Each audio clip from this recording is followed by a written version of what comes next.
আমরা বাঙালিরা খেতে বরাবরের জন্য ভালোবাসি। সেটা রেস্টুরেন্টের খাবার হোক আর বাড়ির খাবার। রেস্টুরেন্টের কিছু, কিছু খাবার আমরা বাড়িতেও বানাতে শিখে গেছি আর সে বাড়ির খাবারটা সবসময়ের জন্য স্বাস্থ্যকর।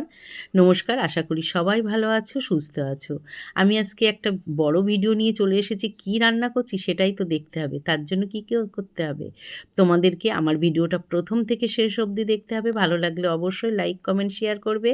যারা ফেসবুক থেকে দেখছো তাদেরকে বলব, যারা এখনও বন্ধুরা আমার ফলো করোনি তারা একটু ফলো করে দেবে।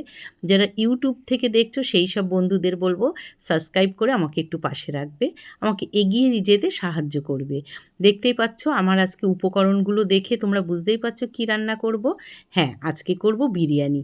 তার জন্য বেরেস্তা ভেজে নিয়েছি, ডিম সিদ্ধ করে নিয়েছি, একদম দোকানের স্টাইলে আজকে বিরিয়ানি করব। সিদ্ধ আলুগুলো আমি একটু তেলে ভেজে নিচ্ছি। মাংসটাকে আমি মেরিনেট করে রেখে দিয়েছি, বিরিয়ানির মাংসটাকে অল্প মশলা দিয়ে। এবার আমি এর মধ্যে বিরিয়ানির মাংসটা করে নেব, কারণ বিরিয়ানির মাংসের মধ্যে একটা আলাদা ফ্লেভার আছে। সে ফ্লেভার আনার জন্য অবশ্যই তোমার সামান্যতম কেওড়ার জল এবং গোলাপ জল দিতে হয়। আর এখানে পাশে আমি রাইসটা বসিয়ে দিয়েছি, দেরাদুন রাইসটা। ওর মধ্যে আমি স্টার দিয়েছি, গোটা গরম মশলা দিয়েছি, তেজপাতা দিয়েছি, কিশমিশ দিয়েছি, তেল দিয়েছি, লবণ দিয়েছি। এগুলো সব দিয়ে আমি ভাতটাকে তৈরি করে নেব। আর এই যে মশলা, আমার মশলা বলতে এখানে কিছুই যাচ্ছে না, কিন্তু একটা নতুনত্ব জিনিস দিয়েছি বিরিয়ানির মশলায়। কেমন হবে আমি জানি না।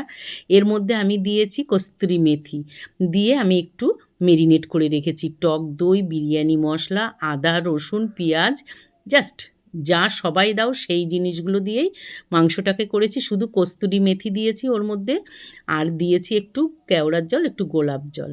আর এই যে দেখতেই পাচ্ছ ভাতটা আমি 90 ভাগ করে নেব। অনেকে 80% করে, 70%, কিন্তু না, আমি 90%ই করি। এটাই আমি ভালোবাসি। আমার ভাতগুলো হবে তুলতুলে, খেতে হবে নরম, জুসিলি। সেই জন্য আমি 90% চাল সিদ্ধ করে নিয়েছি। মাংসটাও আমার এই সাইডে হয়ে গেছে। দেখতেই পাচ্ছ মানে মাংসগুলো আমি ভালো করে কষিয়ে নিয়েছি। যেহেতু 4 জনের বিরিয়ানি বানাচ্ছি, সেই জন্য মাংসের পরিমাণটাও খুব অল্প, দেখলে বুঝতে পারছ। আর এইভাবে বানালে না, আমি সাদা তেল, সর্ষের তেল দুটোই দিয়েছি। তোমরা তোমাদের যেটা পছন্দ মতো একটু তেল দেবে, তেলের ওপরে একটু ঘি দেবে, তাহলে বিরিয়ানির মাংসর থেকেও না খুব সুন্দর একটা গন্ধ বেরোবে। আর এই যে ভাতটাকে নামিয়ে আমি এর ভেতরে অল্প একটু চিনি দিয়েছি, একটু দুধ দিয়েছি, একটু তেল দিয়েছি। তাহলে ভাতগুলো না গায়ে গায়ে লেগে যাবে না, খেতেও খুব টেস্টি হবে। আর বিরিয়ানির মাংসটাকে নামানোর আগে আমি ভেজে রাখা আলু, মানে আলুটাকে প্রথমে সিদ্ধ করেছি, তারপরে তেলে ভেজেছি, তারপরে মাংসের মধ্যে দিয়ে তার উপরে অল্প একটু বেরেস্তা দিয়ে দিয়েছি। তাহলে বিরিয়ানির মাংসটাও বেশ ভালো একটা গন্ধ এবং খেতেও খুব টেস্ট। বুঝতেই পারছো আমরা খেতে ভালোবাসি, যেভাবে করলে ভালো খেতে লাগে সেই রকমই করার চেষ্টা করি। এরপরে আমি করব ভাতটাকে সাজাবো। এই অল্প 4 জনের মাংসে যতটুকু দিলে হয়, আমি প্রথমে ডেস্কির নিচেই দিয়েছি ঘি, তারপরে দিয়েছি দুধ, তারপরে আমি মাংস দিয়ে দেবো। কারণ লেয়ারটা দেখো, আমি আলুগুলো সবার নিচেই দিচ্ছি। আলু, কিছু মাংস, অনেকে হয়তো ভাত আগে নিচেই দেয়, তারপরে এই জিনিসগুলো দেয়। কিন্তু দিলে কি হয় কি, ভাতগুলো না যখন খুব তাপ হয় ভাতগুলো একটু লেগে লেগে যায়। সেই কারণে আমি প্রথমে দুধ দিয়েছি, কারণ দুধটা ফুটতেও টাইম লাগবে। গরমে দুধের একটা ফ্লেভার চলে আসবে বিরিয়ানির মধ্যে। আর যে আলু যেহেতু একটু মানে নরম হলে আলু খেতে কোনো অসুবিধা হয় না, সেই কারণে আমি আলুকে নিচেই রেখেছি। আর যে মাংসগুলো, লেগ পিসগুলো নিচে দিয়েছি। এইভাবে দিয়ে এক লেয়ার করে তারপরে আমি ভাত দিয়ে দেবো। তোমরা বলো আমার সাজানোটা ঠিক হচ্ছে কি হয়নি? আর কারা কীভাবে বিরিয়ানি রান্না করো অবশ্যই জানিও, কারণ জানার কোনো শেষ নেই।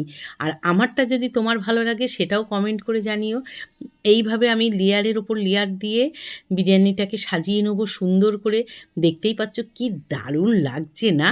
হ্যাঁ, এইভাবেই সাজিয়েছি। প্রথমে একটা লেয়ার দিয়েছি, তারপরে লেয়ারে আমি বাকি মাংস, ডিম দিয়ে তারপরে ভাত দিয়ে, এরপরে আমি কাজু, কিশমিশ, বেরেস্তা যা যা ছিল ওগুলোকে দিয়ে দিয়েছি, ঘি দিয়ে দিয়েছি। আর গরম মানে বিরিয়ানি মশলা দিয়েছি, কেওড়ার জল, গোলাপ জল দিয়েছি, আর খুব সামান্য পরিমাণে আতর দিয়েছি। দিয়ে আমি এইভাবে দমে বসিয়েছি। এবার তোমাদের একটা কথা বলব, আমি দেখেছি জল দিয়ে দমে বসালে সেই বিরিয়ানির টেস্ট ভালো হয়, জুসিলি হয়।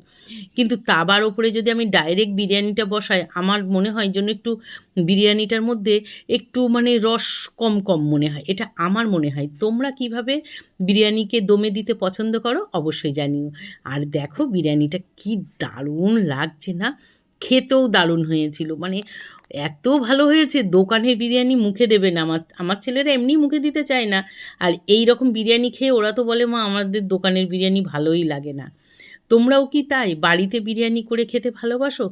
অবশ্যই জানিও। আর এই দেখো এই দুপুরবেলাটা এরকমই, সঙ্গে ছিল রায়তা, ঘোল আর এই হচ্ছে প্লেট। শসা, পেঁয়াজ এই ছিল স্যালেডে। আর এইভাবে প্লেটটাকে সাজিয়েছি। কেমন লাগছে তোমরা অবশ্যই জানিও। আজকের ভিডিওটা এখানেই শেষ। আবার দেখা হবে নতুন ভিডিওতে।